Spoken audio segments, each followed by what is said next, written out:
As I mentioned to you, we want to get this investigation more into the Romanian public's eye. So, we are looking to do video pieces about what we started investigating. But till then, maybe just to get acquainted for our viewers, you joined Investigace, the Czech Investigative Center, in 2021, right? Yeah, that's right. What made you and how did you end up with a bunch of investigative reporters? For me, it's an interesting experience because my background is in the startup business and also in NGOs business, and last but not least in academic business. And this experience, it seems to be complementary in the end to the journalistic experience, because I worked for international companies. That means the cooperation was a journalist from the a certain 14 countries was interesting, but nothing new. What was very interesting, how strong persons journalists are. And they have the opinion, they have their values, and it was not about leading the team, it was about the coordination of different points of view, and that was very interesting. But Investigace is a part of the big organization, OCCRP, and Pavla and other guys in our editor's room supported me well. Just for our public, tell us a little bit of your background.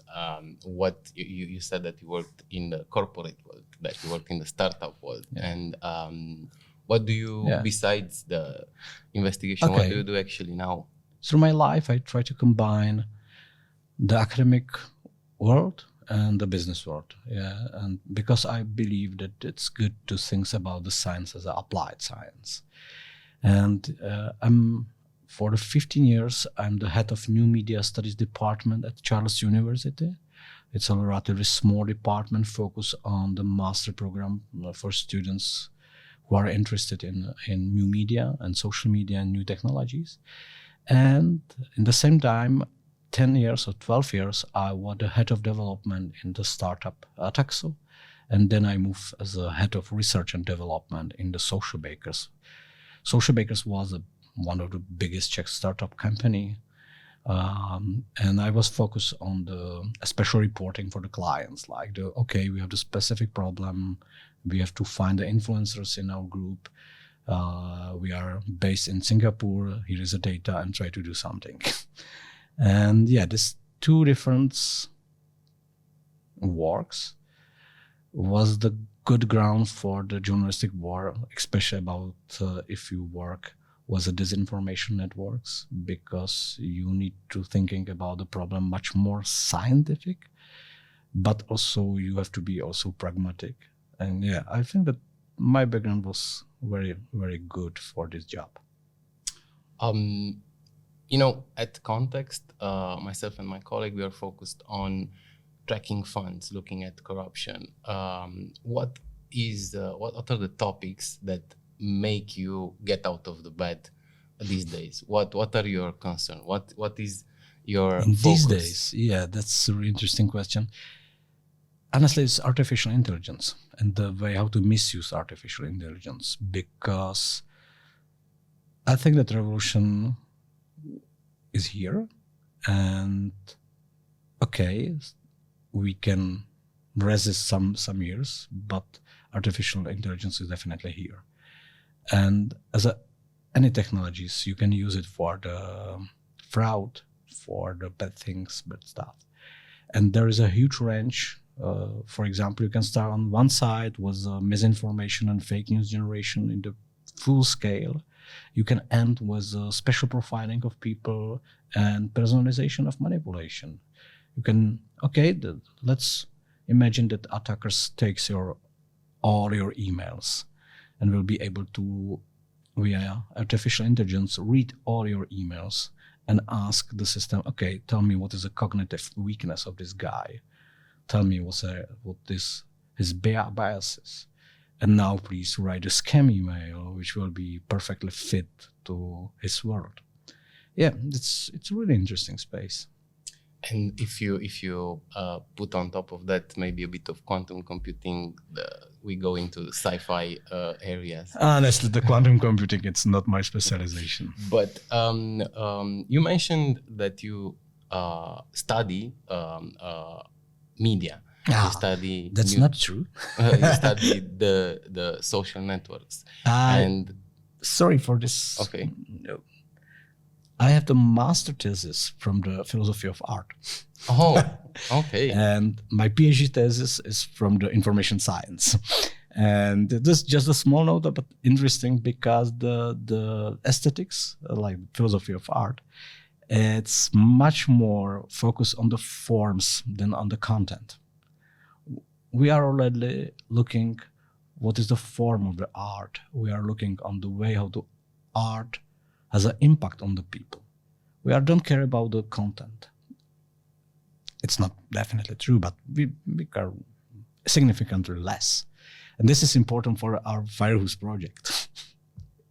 You mentioned that. So you led one of my favorite investigation in the last year or so, the Firehose project, and you did with the other member centers of OCCRP a deep dive into the world of disinformation.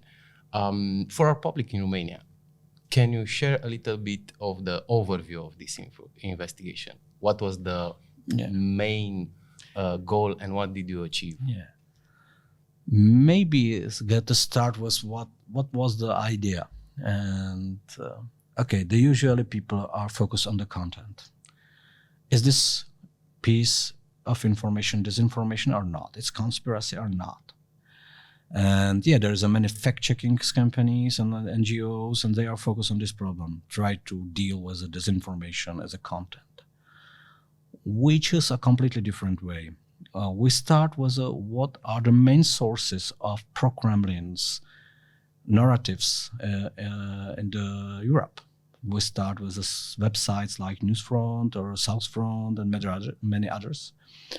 And we try to understand who are the main spreaders of information from these sites on the internet, especially in Central and Eastern Europe. We did a huge analysis of the interlinking of websites. I would like to say that thanks to the company Ahrefs, which offered to us work for free for 6 months with their tools, and we was able to detect not only who are the biggest spreaders of information from these pro-Kremlin's, sometimes directly run by Kremlin websites, and what is the other websites which are favorite source of information of these sites. And we reconstruct something like the interlinking of the conspiracy and toxic content and disinformation content in the Central and Eastern Europe. There was interesting finding that there is not just the pro-Kremlin narratives favored by these websites, but also the alt-right narratives like from the Breitbart and Zero Hedge in the US, like the Friends of Friends. That was very interesting for us. And we built a huge map how websites in the Central and Eastern Europe are interconnected and how they are connected with pro-Kremlin's sources directly in Russia. This is what I loved from this investigation, that you guys did not went into a dogfight, with what on the narratives. So you didn't go and said, hey, this narrative is false and it's because that, and you did not do the classical fact-checking. It's like to discuss about the unicorns. You can discuss about the unicorns many years without any final results, because if something doesn't exist, it's not possible to prove that it doesn't exist. I'm curious from, I'm gonna be a usual citizen, a normal person. And I would say, I'm not diving into this world. I'm not aware of many of these malicious and bad patterns. Why would be important for me to know that this network functions like it functions, that it's putting out lies? How does that help me, or how does that harm me? I think that the main goal of journalistic works, it's not my idea, it's idea of, I think that Bill Kovac, the former editor of Washington Post, and he said that the main goal of journalist work is to bring to people verified information to serve people for the better decision. And if you received information from the toxic source, was a suspicion that this source tried to manipulate it, and you don't know about it, then probably you make decision in the line with other people, not another intention, not yours. And that's the reason. Well, I think that this is the main goal of the journalistic work, is brings to people information for their better decision. And the information that this source is mainly sourced by the pro-Kremlin's narratives and pro-Kremlin's websites, it's important for you, for your decision.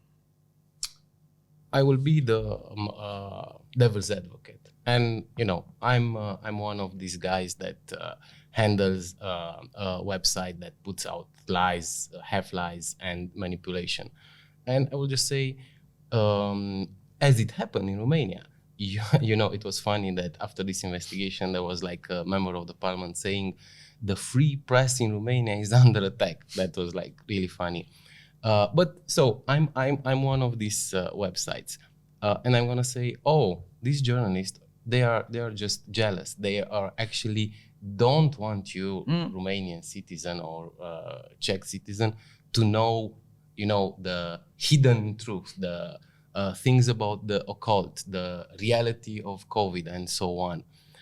So what we respond to these guys, and what do you think is their goal? Why do these guys put out lies, half lies, and disinformation? What is their motive? Yeah, there's two questions. The first one is, okay, is something wrong in my article? Is something not based on the data or the facts? It's true that you produce 1,000 articles per year, and half of them is just a translation from the Breitbart. Fine, but this is something what I said. And okay, maybe you think that it's okay to speak the hate against the minorities. It's your problem and maybe problem for the police. But I need to tell to my audience that you are doing this stuff. And if everything is true, okay, we have the freedom of speech. And the freedom of speech means also that I can speak about your speech. I think that many people imagine the free speech, the freedom of speech, like we can say anything without any responsibility. That's not true. And we are ready for the critics.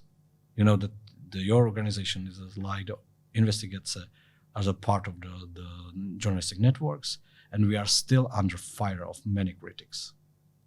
The second question is about what is the motivation of the people who run this server. I think that's complicated. I think that there is the most of them are running these websites like the mix of the business and something like, okay, maybe it's not true, but it can be true. And this is really important. The toxic websites produce the significant revenue because that there is a proverb from the Argentina that for the dancing tango you need two people. And there is a producer of this content, but there also are the people in the country who would like to see this content. And if the society is sick, there is a huge number of people who would like to consume this. And if there's huge number of people, you can build a completely fake news websites full of the lies, but with a good business results. And I think in my country, there is one of the famous websites, the AC24. The owner of this website, just 5 years ago, I think in one interview directly said, this is my business. It's not about the ideology. It's about the business. We have the people who would like to read this, and this is my business.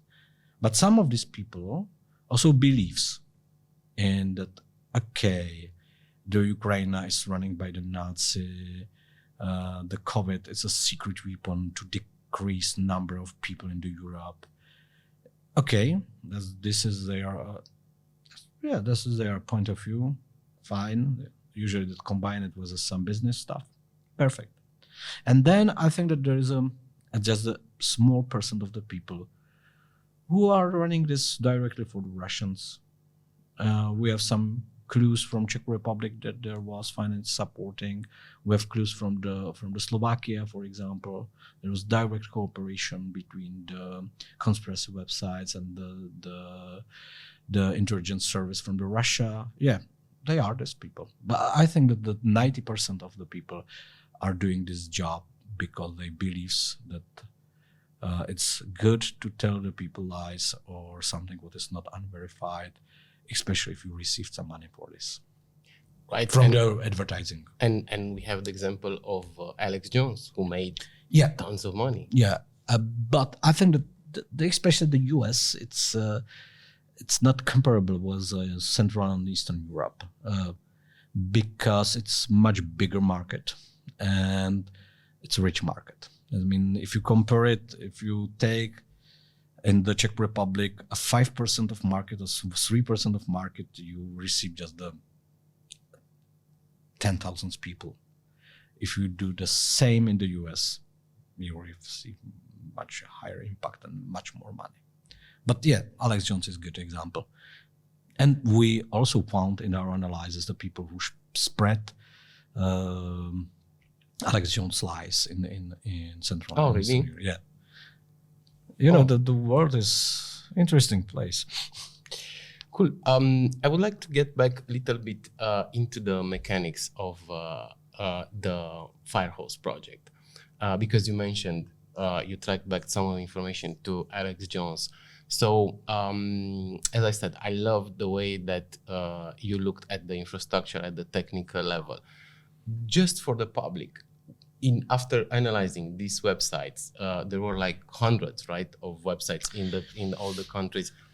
For a usual person, how this network is acting actually? Maybe I try to simplify the methodology. Was start just with a few websites described, like the cooperated was directly with Russia intelligence services, like the South Front and News Front, and then we try to find through the tools pages who often linked to these websites. Then we filter these websites for the Central and Eastern Europe and try to find the similar websites in the countries, and again analyze the interlinking between the websites. And then we build the final map, and again we filter this and manually went through the sources. I mean, that was not only just the machine way. There was a lot of human work and a lot of domain experts in the centers from the individual countries. And by the way, we find the interesting differences between the countries. I will speak about it later. And then we build a map, and we started work on the stories for the countries. For example, what we can see, the Central Europe, like the country in Central Europe, like Czech Republic and Slovakia or Germany, because Germany is, from my point of view, mainly part of the Central Europe. We found that there is the huge mix of pro-Kremlins and the alt-right websites and information, and there is something like the information laundering. For example, you can imagine that something is published in the Baltic in the Baltic countries, but but running by the Russians. It's translated to the Germany. It's published on the Germany websites, and from the Germany websites, it's translated to the Czech websites, and from the Czech websites, it's translated to the Slovak websites. It's like the money laundering, but with information. Because if you are in the Czech Republic, you read this article, which includes a completely false statement about the Ukraine, but it's translated from the Germany, and it's not just okay that Germany is always true. As in Czech Republic, we have a huge and strong connection with Germany. Something from the Germany that must be true, but the real source of this information it's in the Kremlin. And but if you look on the situation, for example, in the Balkan countries or like the former Yugoslavia countries, you can see a completely different picture. You can see that there is just a minimum information directly linked with Russians, but there is a huge information connection with the Breitbart stuff and Zero Hedge stuff and the outright toxic sites in the US. And these sites are significantly correlated with Russians' websites, but in the Baltic country, in the former Yugoslavia country, you can see much bigger focus on this part. If you look at the Bulgaria, you can see like the paradise for the Russians' propaganda. If you look to the Serbia was also part of our investigation. You can see that the Russian propaganda is the mainstream. There is a direct involving of the mainstream media to spread Russian stuff. There are differences between the countries. A special case is it's Poland. The special case is the Baltic countries because they have the special fight with the Russians' propaganda. It was really, really interesting. And I think that the people don't know how complex is this network across the countries. Do you think there's coordination, or they just unite on these different goals, or united by the fact that they can make money? I think that it's not proper to speak about the coordination like the full function factory. It's much more the ecosystem. There is a sources of the conspiracies and narratives, and there is many people who are happy to spread it for many reasons. And there is in the start there is a Kremlin, but in the end are the people who just believe that it's true.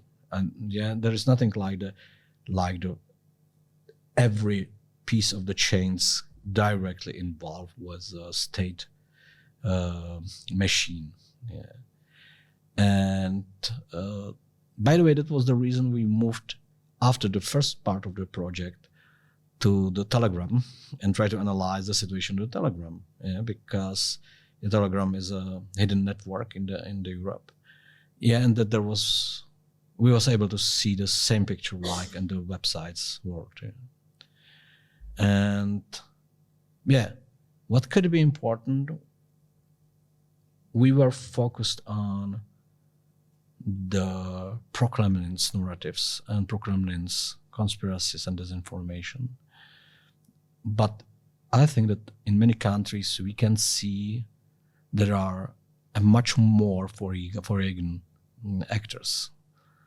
But we need to work on it. Like, for example, the Mr. Orban propaganda network in the countries like the Romania, the Slovenia, Slovakia. I think that there will be some clues that there is maybe some connection with Iran, with the Arabic states, which try to push their agenda. And also there is a China. And I think that, we definitely will continue on this project. And I think that we will be able to find much more interesting connection, not only to the Kremlin's propaganda, but to the other countries also. I liked what you said about the fact that it's similar to money laundering. And we see that in money laundering, you have facilitators, you have service providers that today can work for one organization, then move to, others, from drug lords to traffickers and so on. But what I think we need to explain to our public what's the effect of this ecosystem being in place. How does it affect the society? Yeah. Okay, now we have to switch to the attacker's point of view. Okay, let's imagine that you are what is in the Stranger Things, the evil Russians, and you would like to change your mind or the results of election in some specific countries. You have many ways how to try to do it. One of the way is something like try to push much more oxygen to the fire. Let's say you have some minorities in the countries, you have some edge on the society, which usually provides some protests against the government. They usually without the special focus on the media because they're just a small of the party. Okay, let's say push these people to the focus on the screen. Call to the Russia Today, please, we need to report from this demonstration in small village. Now every feeling that's, hey, I'm in the media, that there was something from the other countries and ask me about my opinion, and you just push the oxygen to the fire. This is one of the favorite strategy. By the way, we can see this, and this is a good describe in the freedom of convoy of freedom in Canada, which was completely in the first weeks pushed by Russia Today. And the second could be something like, okay, try to provide disinformation and combine with some conspiracy to the disinformation websites and try to find something what will be catchy for the politicians, and they try to work with it. We have this experience in Czech Republic just a few years ago, just a few weeks before election, the one of the famous Czech disinformation websites, Ironet, tried to push the story about the lithium and mining of lithium in our mountains, and about the stalling of this project by the social democratic ministers.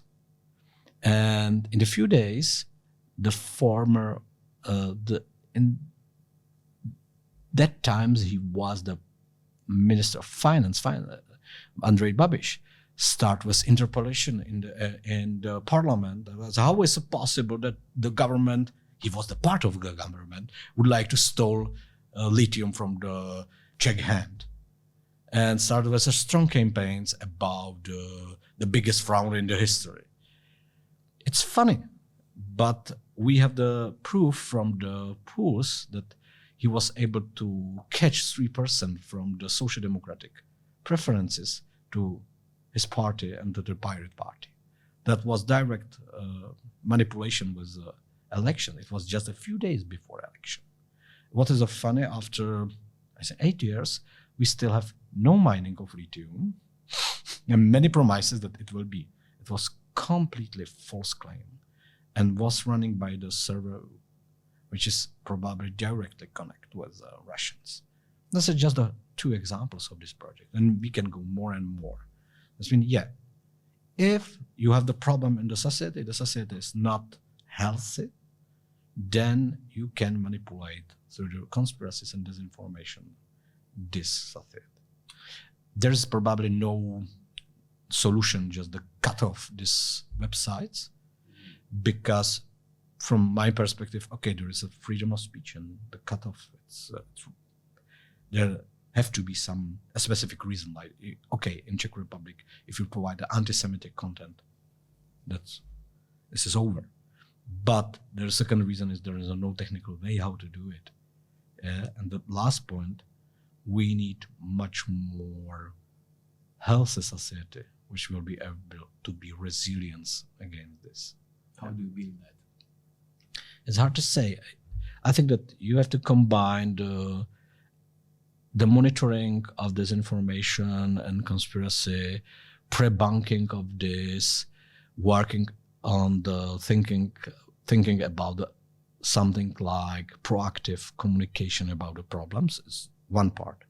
The second is, I think that we need something like the red teams, which will be actively explore weaknesses of the society and offer the solution. And the last but not least, we need work on bigger trust to the government and mainstream. And yeah, it's hard. So we need more investigative reporting. Yeah, definitely. But honestly, our work is speak about what was wrong, not what was good. Right. I would like to just redo a little bit, just to have safe, and I think that there's gonna be then the end of it. To go back to the fire hose project, what were the main findings that you saw after this investigation? What was the main conclusions that you could relate to the public? From my point of view, the main was its network. Stop thinking about the countries separately. Its network.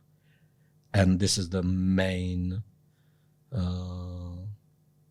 this is the main topic for me, because we're still thinking about, okay, there is a Romania, there is a Slovakia, there is a Czechia. That's not true. There is a Central and Eastern Europe. It's interconnected with the Russians' propaganda. It's interconnected with the outright propaganda in the US. And we need to speak about the networks from my point of view.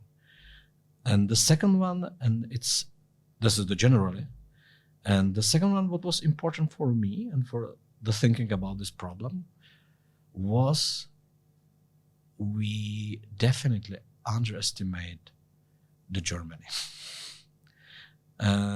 Because what we see in data is that Germany websites plays an important role in this game.